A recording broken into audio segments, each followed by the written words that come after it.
Hello दोस्तों, कैसे हो आप सभी। आज मैं आपके लिए कहानी लेकर आई हूँ। तुम्हारी हिम्मत कैसे हुई मेरी माँ से ऐसे बोलने की। 7 दिन हो गए थे बीमार हुए, अब कुछ आराम होने लगा था। डॉक्टर ने कहा था दवाइयाँ सारी टाइम पर लेनी है, एक दिन भी नहीं छूटनी चाहिए। बेटा तो ऑफिस चला जाता था, सुबह का गया शाम को आता। माँ ठीक हो, अब तबीयत कैसी है पूछ कर अपने कमरे में चला जाता और फिर खा पी के सो जाता। आज संडे की छुट्टी थी तो वह देर तक सो रहा था। बहू मेरे लिए जल्दी उठ जाती है ताकि दवाई टाइम पर दे सके। एक दवाई बहुत कड़वी होती है, उसे लेने के लिए हर रोज़ सास बहू में झगड़ा हो जाता है, पर वह कहाँ मानने वाली थी। फिर हम दोनों की तकरार हो गई। वह मुझे धमका रही थी, मम्मी जी आप दवाएं नहीं लोगी तो मैं आपकी पसंद का नाश्ता नहीं दूंगी।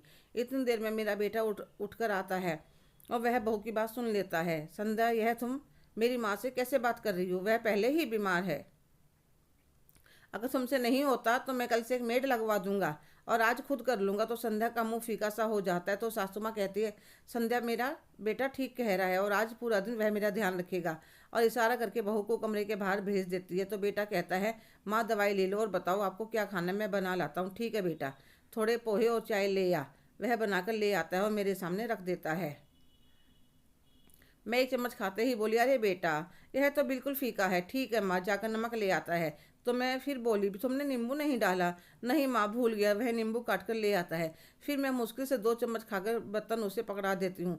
तो फिर वह भी अपना नाश्ता करके वहीं सोफे पर पसर जाता है। आधे घंटे बाद मैंने कहा, बेटा मेरा हाथ पकड़कर बाथरूम तक ले चल।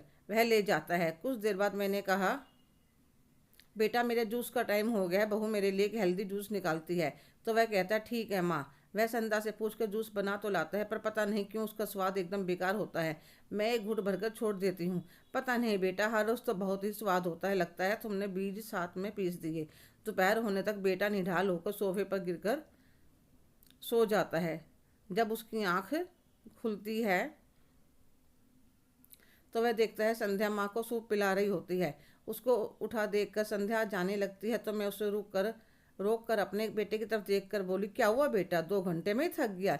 इस बेचारी ने तो 7 दिन से दोपहर को कमर भी सीधी नहीं करके देखी, और तुमने क्या कहा सुबह, मेरी माँ। हाँ हूँ तेरी माँ, पर इसकी भी अरे तुम सेवा करते हो तो तुम्हारा फर्ज है, मैंने तुम्हें जन्म दिया है। पर यह दूसरे घर से आई, मेरे लिए दिन रात एक टांग पर खड़ी रहते, 24 कैरेट का सोना है मेरी बहू। और धन्य है वह माता पिता जिन्होंने अपनी बेटी को इतने अच्छे संस्कार दिए।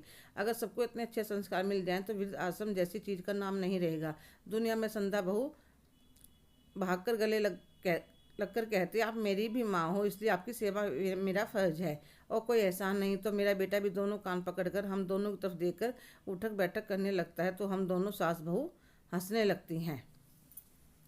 हेलो दोस्तों, कैसे हो आप सभी। आज की कहानी आपको कैसी लगी कमेंट करके ज़रूर बताइएगा। अगर आप मेरे चैनल पर नए हैं तो प्लीज़ लाइक, शेयर, सब्सक्राइब करना ना भूलें। धन्यवाद।